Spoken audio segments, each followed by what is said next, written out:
India shining. Incredible India. Indian stock exchanges rocking the world economy.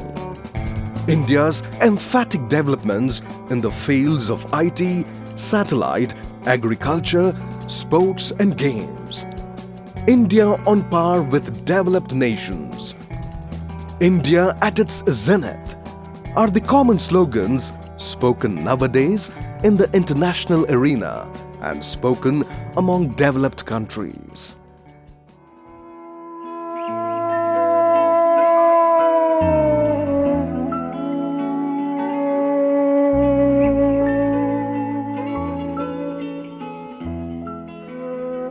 But the stark reality of the day in Indian states, and especially in rural areas, is entirely different and do not match the thought of the developed countries about the above said slogans. Candidly, they are made out of the vested interests of the politicians to project India as developed. India is developed only in metropolitan cities and towns, but rural and semi-rural areas, which consist a major population of the country, are worse than ever.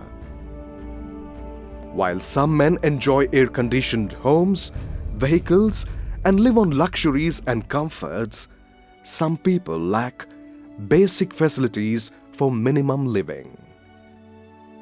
The dichotomy between the rich and the poor, both in towns and villages, is still widening day by day.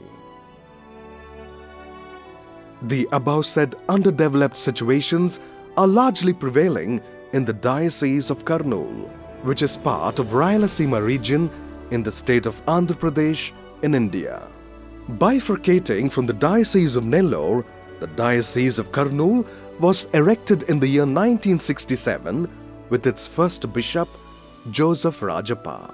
From then on to 2008, the diocese, under the pastoral leadership of Joseph Rajappa, Matthew Cherian Kunal, and Gorantla Johannes, rendered great amount of services in the field of education, evangelization, and social developments. After the sudden demise of the Bishop Gorantla Johannes, His Holiness Pope Benedict XVI appointed Bishop Pula Anthony as the Bishop of Kurnool on the 19th day of April in the year 2008. Continuing the good works of his former bishops, Bishop Pula Anthony has also introduced great amount of programs in the fields of evangelization and social developments, and most importantly, in the field of education.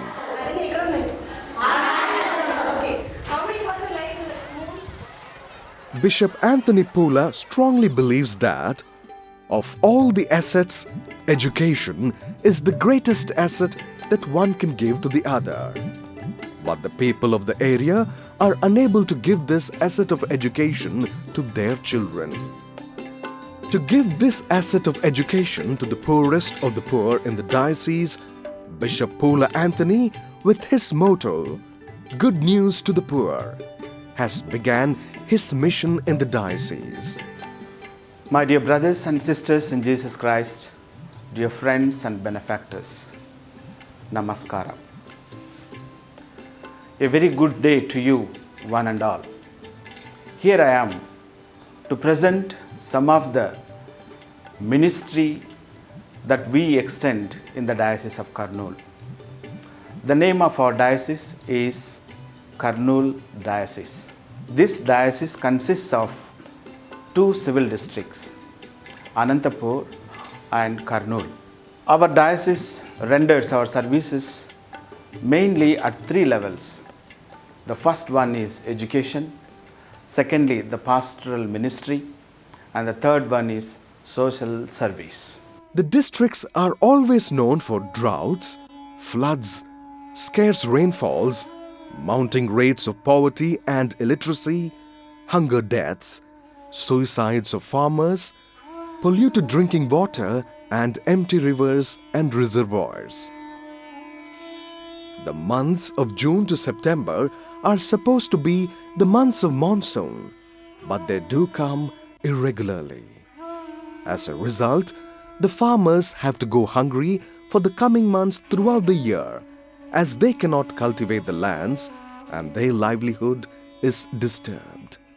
Hence, these people are forced to send their children as daily coolies for grazing the sheep and buffaloes.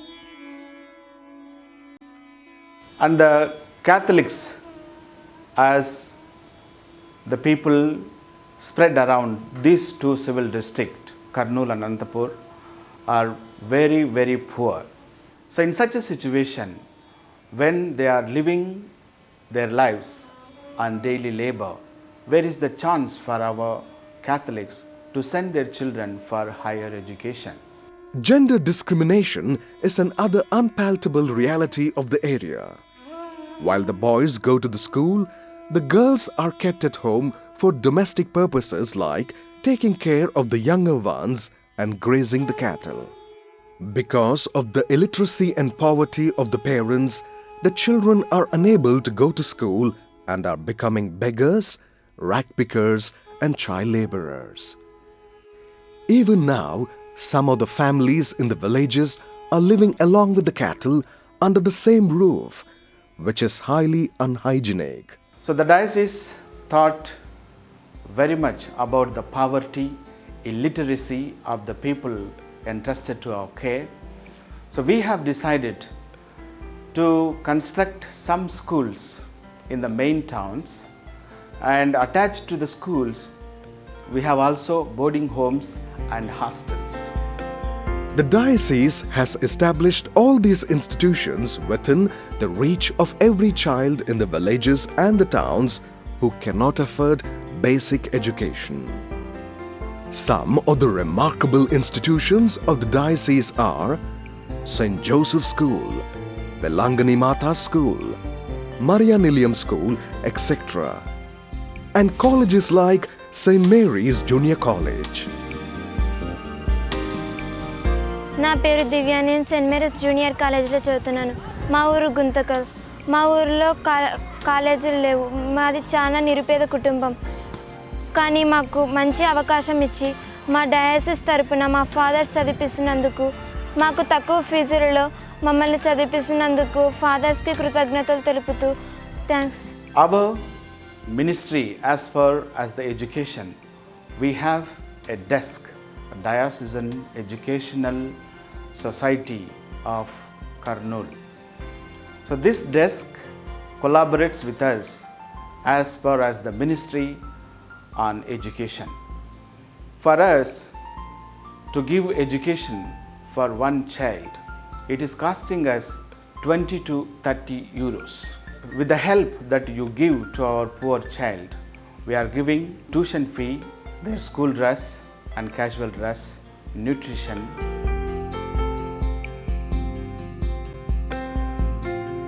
dental and medical care. So this way we are able to reach out to the poor people and help their children to go for better education. And secondly, as we are continuing this ministry, we also found there are good many students who are really intellectual, highly talented in different levels. For such children, our beloved bishop, our prelate, Most Reverend Gorantla Johannes, put up a school which we call St. John's Residential School. St. John's Residential School is placed in beautiful environment.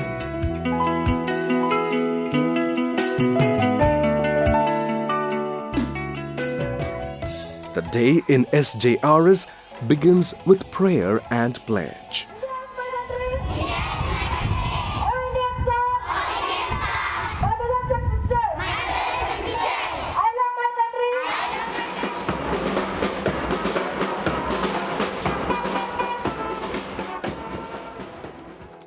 This school gives free education filled with all sciences. As per the needs of the times, the school has got the best library and a science laboratory. To be abreast with information technology and software programs, the school provides the best possible computer lab. It has got boarding homes both for the boys and girls separately, a church, a big dining hall, excellent kitchen with steam cooking, self-supported buffalo's shed to give good milk to the children. It also has got solar system for lighting and hot water. Very recently, Bishop Pula Anthony put up mineral water system towards safe drinking water for the children.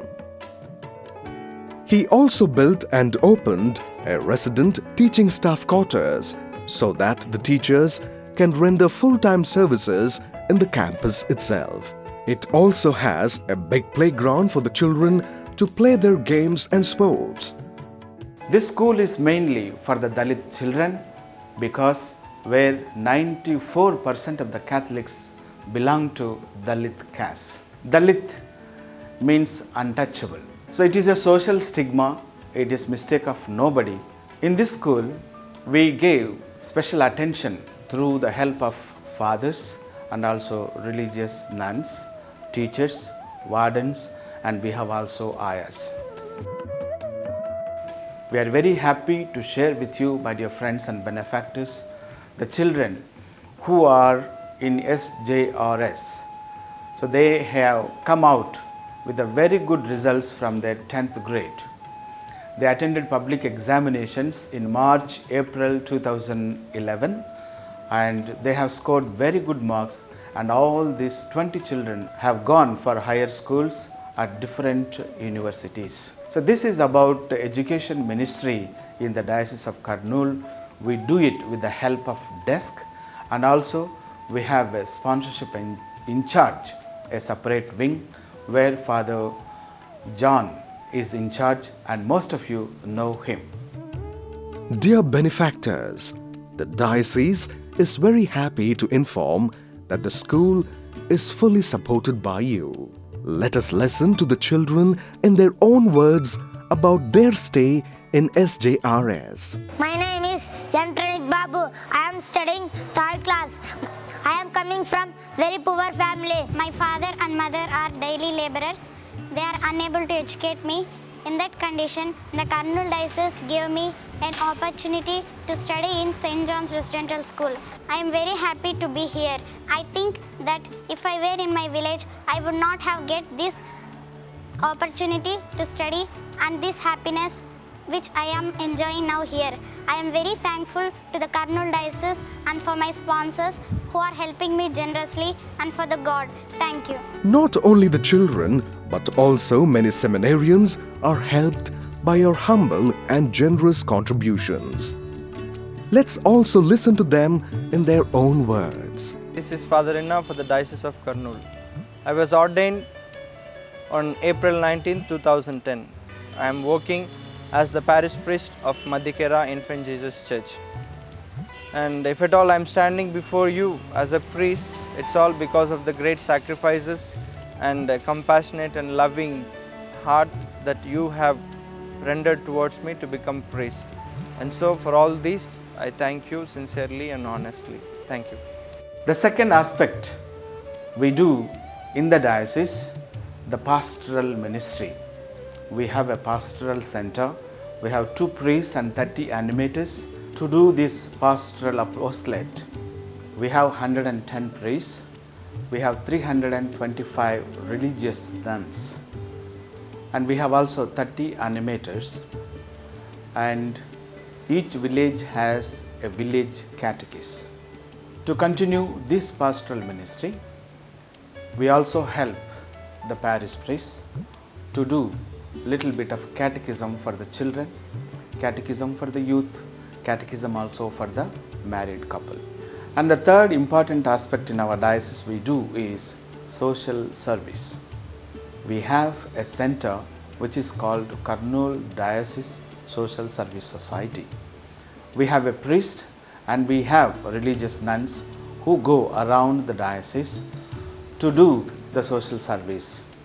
My dear friends and benefactors, herewith I am coming with a request The important ministry that we do through this social service is to help or give a matching grant for the poor people to construct their houses. As you know, we have our government giving them houses from the part of government. So this is not enough. So from the diocese, we are also thinking to help them to the extent of providing cement or steel, which is equivalent to 500 euros or $600 per house. Our diocese established in 1967. In 2011, we are going to have Golden Jubilee celebrations of our diocese. In view of this, at least on diocesan level, we want to help to construct 1,000 houses in these 5 years. So I earnestly request you all who are able to help per house 500 euros or $600. And second important aspect is women empowerment. You know very well, in India, men and women are not equal, and the society does not consider women as equal to men. So we do this empowerment, and as a part of this program, we have tailoring, sewing machines, and also we help them to give a cow. When a cow or buffalo is given to them, which will cost around 200 to 300 euros, so the women can look after this cow, and whole family can drink milk, and the remaining milk she can sell outside and make the living. Another social service that we do is giving awareness to the HIV AIDS patients. My dear friends and benefactors, for all the help that you are rendering to our diocese, I would like to give a big thank you for all your wonderful support. May God bless you, protect you from all your daily activities, and give you peace of mind and good health. Thank you very much to one and all. May God bless you all.